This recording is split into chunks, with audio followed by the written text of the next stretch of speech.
আসসালামু আলাইকুম। আমি রুমানা পারভিন, ইয়ামি পেজের অনার। এটা আমার জীবনের একটা অর্জন। আসলে এই ধরনের অর্জন অনেকেই করতে পারে না বিভিন্ন কারণে, কিন্তু আমি করতে পেরেছি। এটা একমাত্র আল্লাহর রহমতের জন্য, এবং আল্লাহ চাইতেন যে আমি এই পর্যায়ে আসি, এই জন্য হয়তো আমি এগুলো করতে পেরেছি। তো আপনারা সবাই আমার জন্য দোয়া করবেন। এগুলো অনেক আগে, আজ আপনাদের সাথে শেয়ার করলাম।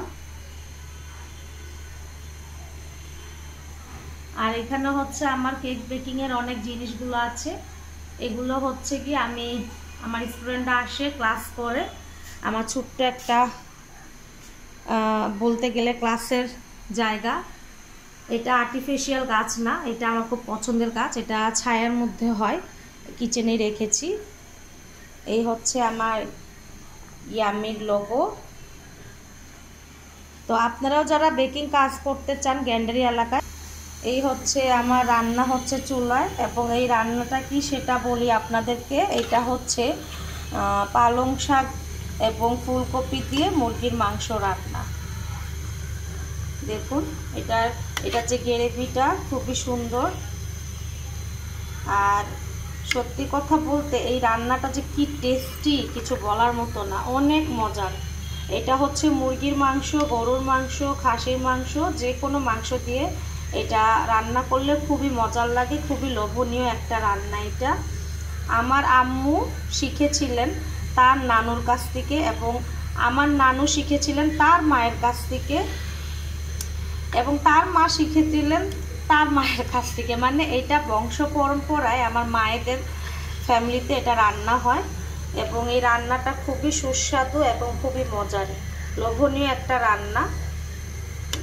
এবং এই রান্নাটা আমি আমার মার কাছ থেকে শিখেছি। দেখুন কত মজার দেখতে লাগছে, এটা খেতে কিন্তু অনেক মজা। এটা আরও যখন পুরোপুরি মানে আরেকটু শুকিয়ে আসবে, সব শেষে পরিশেষে যেটা দিব সেটা হচ্ছে মেথি শাকের গুঁড়ো। আমার মা প্রতি বছর মেথি শাকটাকে কিনে সেটাকে খুব ভালো করে ধুয়ে সেটাকে রোদের মধ্যে শুকিয়ে রাখে, এবং সেই শাকটাকে শুকোনোর পরে একটা কাচের বয়ামে করে রেখে দেন। সেই শাকের গুঁড়োটা সারা বছর সংরক্ষণ করা যায়, কোনো ধরনের নষ্ট হয় না। এবং শাকের সেই যে মিশ্রণটা সেটা যে কোনো খাবারে দিলে অনেক অনেক মজার হয়।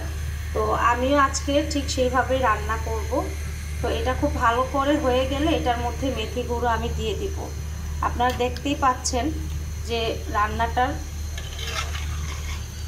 যে একটা রূপ খুব সুন্দর। এই দেখুন গ্রেভিগুলো, এই যে এই জায়গাগুলো গ্রেভিগুলো, এটার আরও তেল ভেসে যখন আসবে তখন মনে করতে হবে এটা হয়ে গেছে।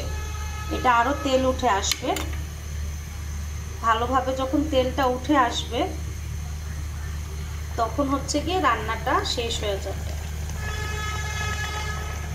আপনাদের যাদের এইটার রেসিপি লাগবে অবশ্যই কমেন্ট করবেন। আপনাদের ভালো কমেন্ট করলে আমি লং ভিডিও এবং রেসিপির ভিডিও দিতে আগ্রহী হব। কারণ লং এবং রেসিপিগুলো, লং প্রসেসের ভিডিওগুলো বেশিরভাগই কেউ তেমন দেখেন না, তেমন লাইক কমেন্ট বা ভিউজ আসে না। তো ওই জন্য আমি তেমন একটা দেই না, তো শর্ট ভিডিওগুলোই দিয়ে যাচ্ছি। শর্ট ভিডিওতে মাশাআল্লাহ ভালো আসে, তাই দিচ্ছি। দেখুন এই রান্নার গ্রেভিটা।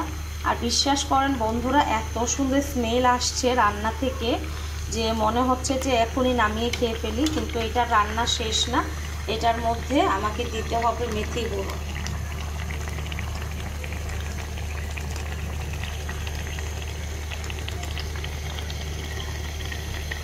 দেখুন কিভাবে করে টকবক করছে। অসাধারণ একটা মজার রেসিপি। জানি না কার কার বাসায় এই ধরনের রেসিপি রান্না হয়, আমি জানি না, কারণ সবার বাসায় সব জিনিস কিন্তু রান্না হয় না। তো সেই ক্ষেত্রে আমাদের এই যে রান্নাটা আমার নানুদের বাসায় যেটা এটা হতো, এই রান্নাটা কিন্তু খুবই খুবই মজার। আমরা সবাই খুব মজা করে এই রান্নাটা খাই। দেখুন তেলটা কিন্তু ভেসে আসছে রান্নার। তো এটা যখন হয়ে যাবে খুবই সুন্দর হবে, মজার হবে এবং টেস্টি হবে। তো আমি আমার ভিডিওটাকে অনেক বেশি বড় এই জন্য করতে চাচ্ছি না, কারণ অনেকেই বোরিং ফিল করবেন। তো ওই কারণে এটাকে আমি এখানেই বিদায় করে নিব। তো তারপর আপনাদেরকে একবার দেখেই যাই রান্নাটা। দেখুন, একটু লোভ লাগালাম আর কি আপনাদেরকে, যাতে আপনারা আমাকে কমেন্ট করে বলেন যে আপু আপনি এটা রেসিপিটা দেখান।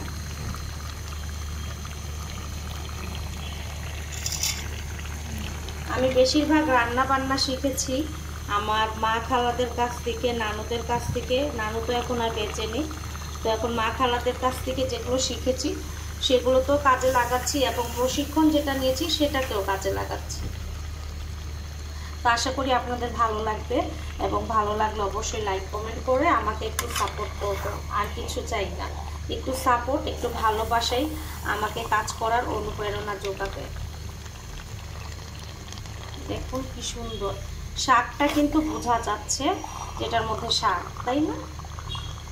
তো যাই হোক, আজকে অনেক কথা বললাম এবং আমার কথার ভুল ত্রুটির জন্য ক্ষমা চাইয়ে নিলাম।